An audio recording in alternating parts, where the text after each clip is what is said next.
The champagne in my glass had gone flat hours ago, but I kept swirling it anyway, a nervous habit I'd picked up over the years. From the corner office window, the city stretched wide and glittering beneath the night sky. I'd worked so hard for this view, for this silence, yet tonight, my phone wouldn't stop buzzing. Another message from Dad. Your brother just bought a new car. Come over this weekend. We're celebrating. I almost laughed. It wasn't the first time he'd thrown a party for something my brother did.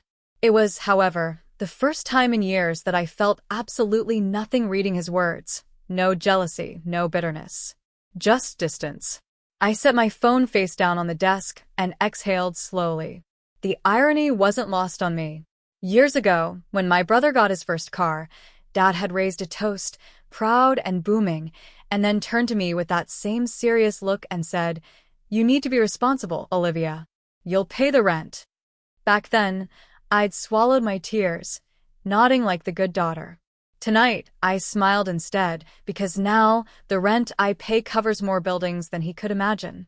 Still, that text stirred something, not pain exactly, but a flicker of unfinished business. I took one last sip, grabbed my coat, and looked at my reflection in the dark window. "All right, Dad," I whispered. "Let's celebrate then." She turns off the office light, ready to face the past she'd outgrown. I was 22 when it happened, that dinner that still echoes in my memory like a bad song stuck on repeat. The house smelled like Dad's cologne and overcooked steak. My brother, Ethan, had just driven up in his shiny used Mustang, red, loud, everything he'd ever wanted. Dad was practically glowing, arm around him, glass raised high. "To my son," he declared, grinning wide. "A man who knows how to set goals and go after them. That's how you build a life." Everyone clapped. I smiled, too small, polite, invisible. Then he looked at me. That smile faded into the tone I knew too well. "And you," he said, pointing with his fork. "You need to start thinking about responsibility. You've been living here for months since graduation. You'll start paying rent next week." The words hit harder than I expected. Ethan laughed under his breath. Mom would have stopped Dad, she always did, but she wasn't there anymore. Just me, the daughter who'd done everything right and somehow still came up short. "Sure, Dad," I managed, forcing my voice not to shake. "I'll handle it." He nodded like a judge passing a fair sentence, then went back to bragging about Ethan's car loan. That night, after everyone went to bed, I sat alone in the living room. The lights from Ethan's Mustang blinked through the window, painting red flashes across the family photos. I remember clutching my mother's old watch, silver, scratched, still ticking. She used to tell me, "A woman's time is never wasted when it's spent building her own way." That night, those words didn't feel like comfort. They felt like a dare. By morning, I'd made my decision. I packed my things, 2 suitcases, a few worn notebooks, and that watch. No announcement, no goodbye breakfast.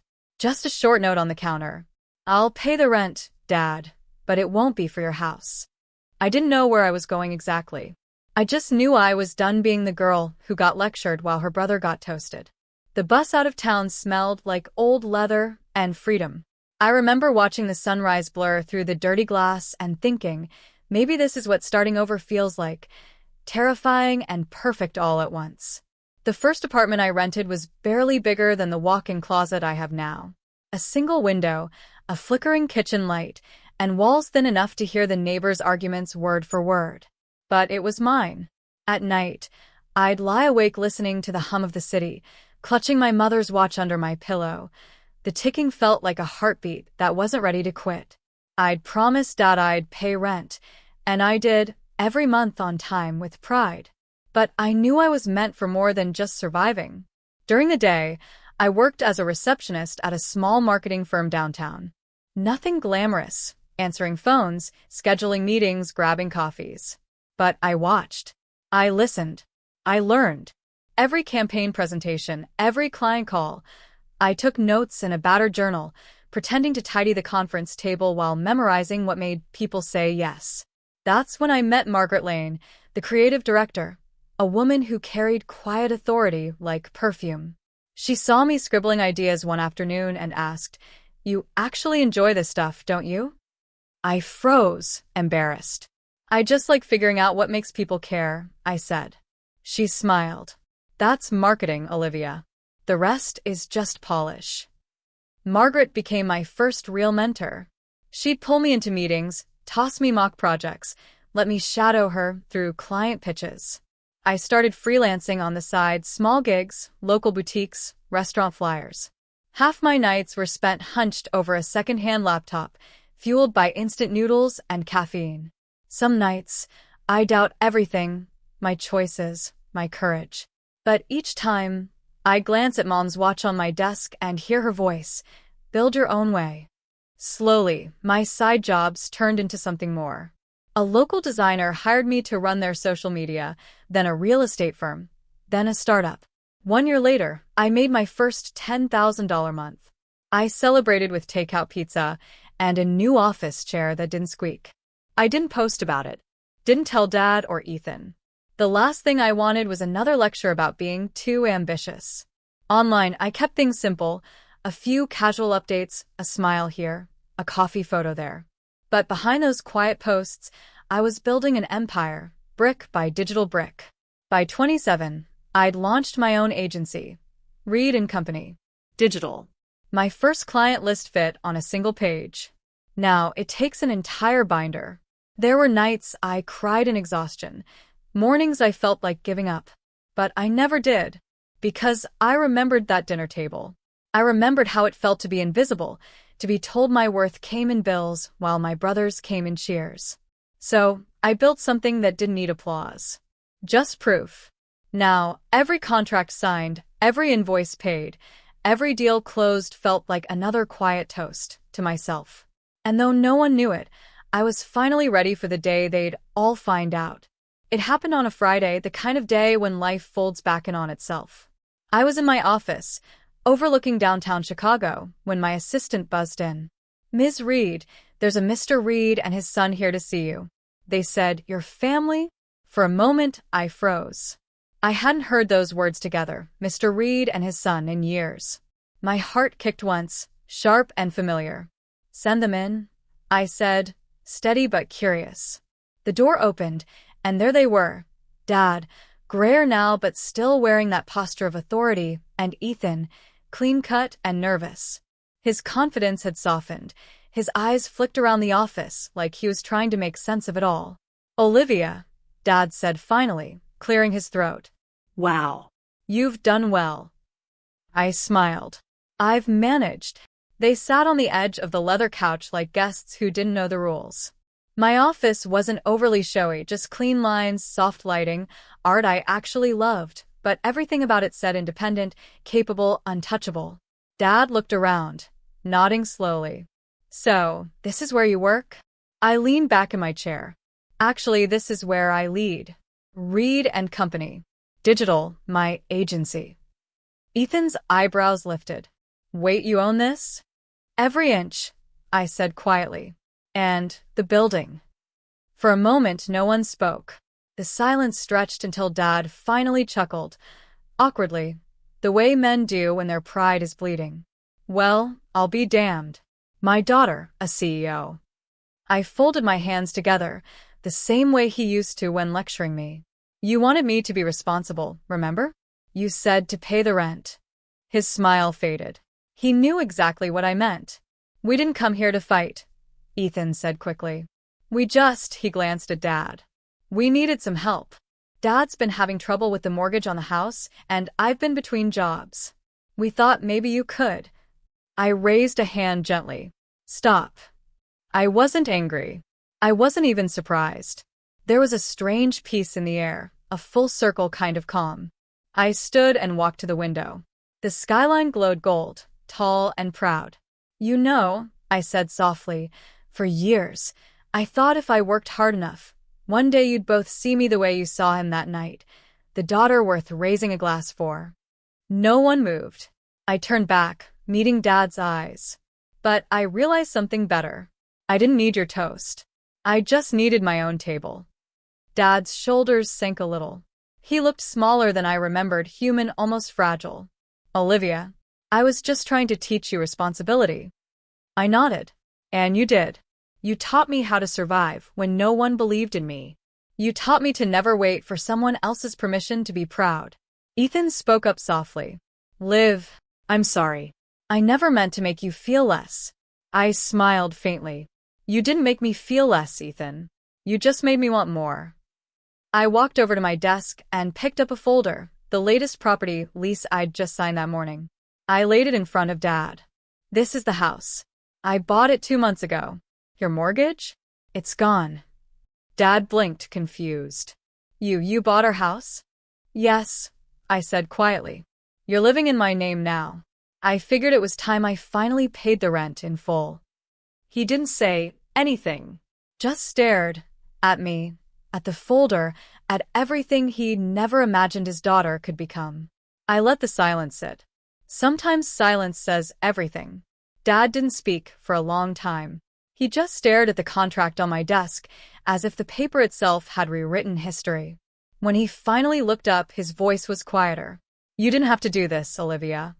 I smiled faintly. I know. That's what makes it powerful. Ethan sat forward, hands clasped. Liv, we're proud of you. Honestly, I didn't realize you'd built all this. I didn't need you to realize, I said softly. I just needed to remember who I was when you didn't. The room settled into a thick silence. I could have left it there, could have handed over the keys, written the check, called it closure. But closure isn't just generosity. It's boundaries. So here's how this will work, I said, straightening in my chair. The house is yours to live in. But there are conditions. Dad frowned slightly. Conditions? Yes. I folded my hands, calm and deliberate. Dad, I'll cover the mortgage, but in return, you'll make sure Ethan contributes. No more bailouts. No more excuses. Ethan opened his mouth to argue, but I held up a hand. You told me once to be responsible. Now I'm asking the same of you. He sank back, guilt flickering in his eyes. Fair. And one more thing, I continued. I don't want either of you to owe me gratitude. What I do want is respect. The kind that isn't conditional, the kind that doesn't depend on who's driving what or who's paying what. Dad exhaled slowly, almost like a confession. You're right. I should have said it long ago. You were never less capable than your brother. I just thought I was protecting you. I smiled, a touch sad. You were teaching me, just not the lesson you meant to. He chuckled weakly. You sound just like your mother. That one hit home. I felt my throat tighten. My heart lurched just a bit. She's the one who taught me how to build my own keys, I whispered. Now I keep hers with me always. Ethan looked at me. You still have her watch, don't you? I nodded. Every day. The room softened. For the first time, we weren't arguing. We were seeing each other. The woman I'd become, the men they were finally learning to be. Dad stood up and extended his hand. Olivia, I'm sorry. For the toast, for the rent, for all of it. I stood too. Apology accepted. But I don't need words, I need change. He nodded. You have it. For the first time in my life, I believed him. They left soon after, the door closing gently behind them. I watched through the glass as they walked down the hall, smaller somehow, but lighter, too. I didn't feel victorious. I felt free. That's the thing about power. When you finally have it, you realize the real victory isn't proving them wrong. It's no longer needing to. A month passed before I saw them again. It was a Sunday morning, the kind where sunlight fills every corner of the apartment, gentle and golden. I was sitting by the window with a cup of coffee, going through client reports when my phone buzzed. It was a photo. Dad and Ethan standing in front of the old house, our house, with paint rollers in their hands. The porch railings gleamed with a fresh coat of white. Beneath the picture, Ethan had written, "Making it ours again the right way this time." I stared at it for a long moment, smiling through tears I didn't expect. It wasn't about the paint or the house. It was about effort. Change. Growth. Later that week, Dad called. His voice was steady, humble. We're doing all right, Liv. I started consulting again a few local businesses.